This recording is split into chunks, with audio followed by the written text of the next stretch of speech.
Sahur dina iki karo ayam goreng. Iki jam 3 aku wis tangi. Buka Magicom segone malah wis entek. Wingi lali nek segone iki garek sithik urung nyolokke. Lah iki nyolokke sego sik. Rekane meh sahur gasik malah ora sida. Karo ngenteni segone mateng iki isih ana ayam ning kulkas sing masak wingi sore nggo buka. Jadi nak masak sore ngene iki sisan kopi sahur. Karo gawe kopi panas.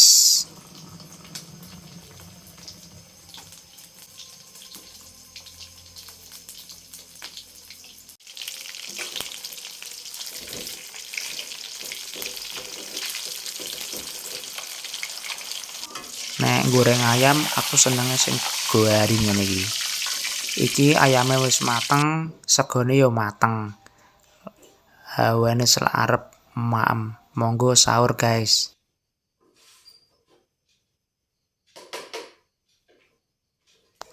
Iki menune awet awal poso wingi isih persambelan.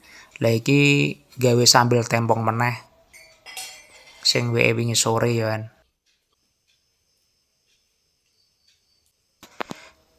Libi kucingku yo arep melu sahur iki. Awakmu sahur pe apa, guys?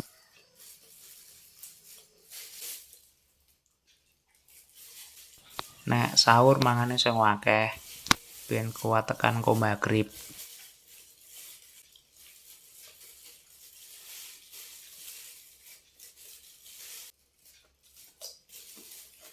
Matur suwun sing pun mampir teng video kula.